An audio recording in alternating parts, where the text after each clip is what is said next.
Can you talk a little bit about kind of the evolution of just professional sports and how you see how the players of your generation generally look different, if it's differently, if it's better or worse than kind of players of the generation? You know, I always say it's different. I try never to say something was better than, worse than. I stay away from that because every generation, you know, you're dealt the cards of how things are right now or at that particular time. So, you know, to say it's right or wrong, good or bad, you know, better or worse, just different.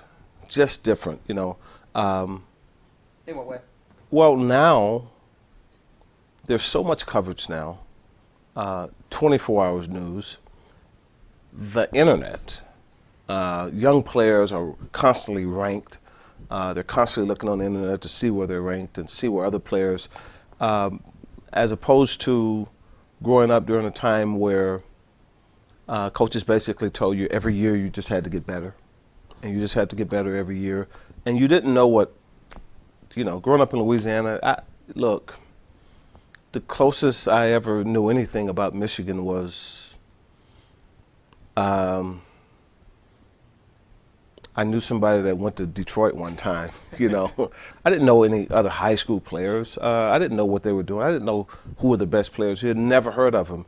There was no way for me to know. There was no internet. There was no ESPN. There was none of that. So you just kind of played, and what you did was you strived to be the best of where you were, meaning I'm in Louisiana. Carl Malone and I grew up together. So we just strived to be the best. It was almost like Carl said, look, I'm going to be the best big man in Louisiana. And I'm like, I'm going to be the best guard. And that's what we strive for. I had no idea what somebody in Texas or California or Michigan just had no idea of knowing what was going on with these other people. So all you could do was concentrate on your environment, where now kids know everything that's going on. And so, you know, it's just different. It's just a different time.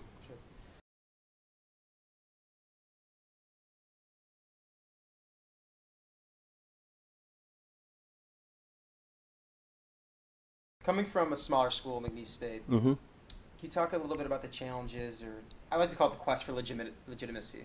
As everybody is standing around and you're in your first team meeting, and you know there's a kid from Michigan here, a kid from Kentucky, and from UCLA.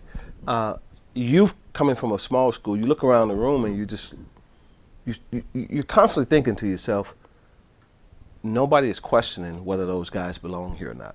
They're only questioning whether I belong here or not. And when I tell you there's an inherent chip that you develop to prove it, and you do it with a chip on your shoulder because there's almost a resentment of, how dare you question me because of the school I went to. It's not so much about the game or the person, it's just strictly based on the school you went to. What did you say, this is what I want to accomplish in my professional basketball career? Only after my rookie year was I truly able to start thinking about what I could do in this league. And the reason that is because I really do believe you have to go through the league 1 year. You have to face everybody. You have to see how good each guy is at your position that you're going to be competing against before you truly can say what you really want to do. You can say it before then, but you don't know because you haven't faced any of those guys. You have to go through the league one time. After my rookie year, then I realized I can have a lot of success in this league.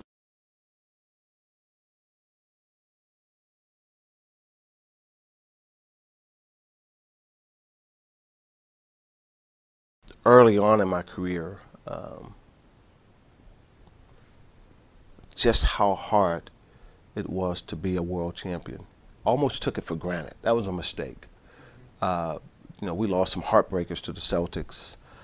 And in my mind, I thought, oh, we'll be back, no problem. And that's a mistake. You can't do that. You can't take it for granted that it's going to be there. And that hurt early. Now, I learned quickly from it and bounced back. But early on, that was a mistake. And I would advise any young player to don't take anything for granted, man. Seize the moment, man. Seize the moment. And I said carpe diem. I think in this particular role here, the biggest mistake I've made was probably the drafting of Darko Milicic. Not because he didn't turn out here, but because as I look back on it, I hadn't gotten all the homework that I needed. And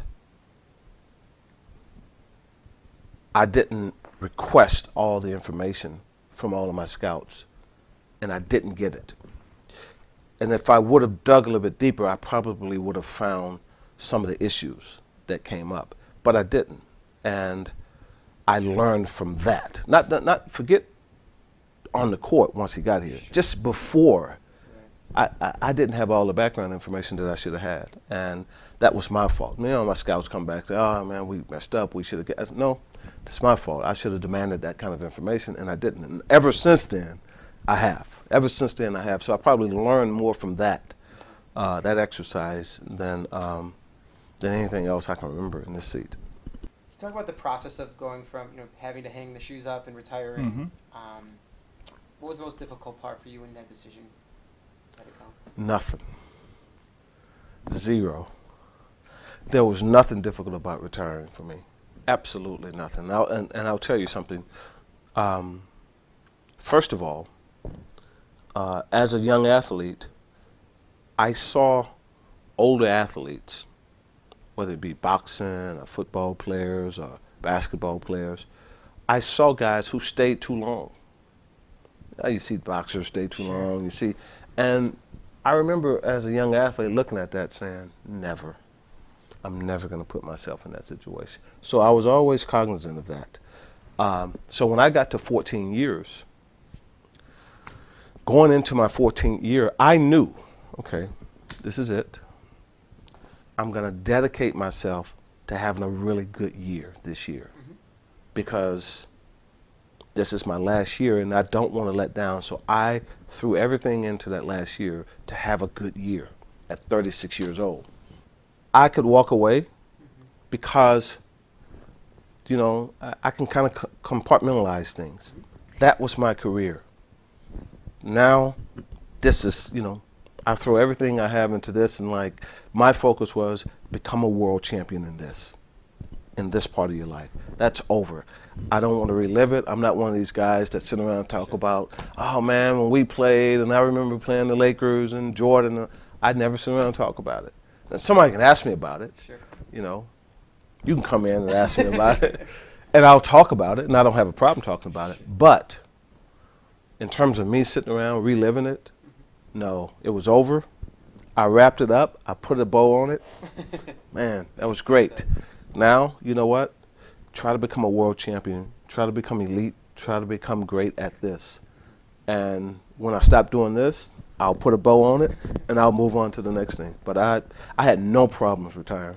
I said, I've never played again. Never.